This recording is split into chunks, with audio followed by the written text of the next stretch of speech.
Benjamin Netanyahu ভেবেছিলেন তিনি জিতে গেছেন, হামাসকে নির্মূল করে ফেলেছেন। বাশার আল আসাদের পতনের ফলে ইরানের প্রভাবমুক্ত সিরিয়া গড়ার মধ্য দিয়ে হিজবুল্লাহর সরবরাহ লাইন নষ্ট হয়েছে। হুমকি দূর হয়েছে ইসরায়েলের।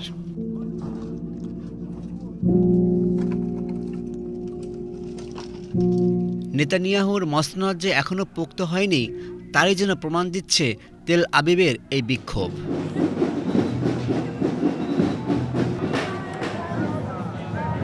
বিক্ষোভে শুরু হয় ৩.৫ মিনিটের একটি ভিডিও ফুটেজ প্রকাশের পর থেকে, যেখানে ১৯ বছর বয়সী আলবাক নামের একজন নারী সেনা ইসরায়েল সরকারের প্রতি তাকে মুক্ত করার আহ্বান জানান। হামাসের সশস্ত্র শাখা কাশেম আল ব্রিগেড এই ভিডিও প্রকাশ করে। ভিডিও প্রকাশের পর ওই নারী জিম্মির মা বাবা সরকারের প্রতি তাকে মুক্ত করার আহ্বান জানিয়েছেন। סרטון שלנו קשה לראות, זאת לא לירי שאנחנו מכירים. ইসরায়েলের দেয়া তথ্য মতে ৭ অক্টোবরের পর থেকে এখনও হামাসের কাছে তাদের ৯৪ জন নাগরিক আটক রয়েছে, যার মধ্যে ৩৪ জন নিহত হয়েছে।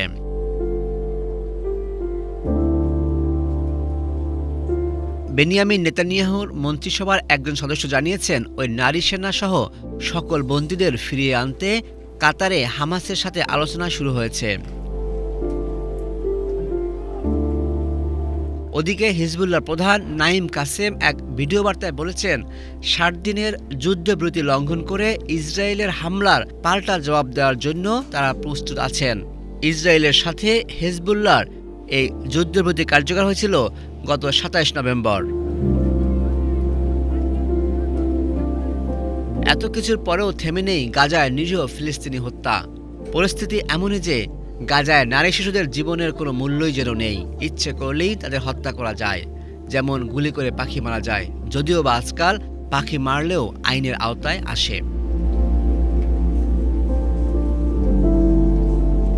এদিকে গাজায় মুসলিম নিধনের বিরুদ্ধে ইয়েমেনে বিক্ষোভ অব্যাহত রয়েছে।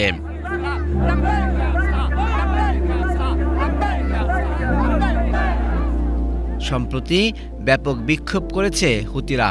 ফিলিস্তিনবাসীদের প্রতি সংহতি জানিয়ে সমাবেশে সাধারণ ইয়েমেনি নাগরিকরাও অংশ নেন।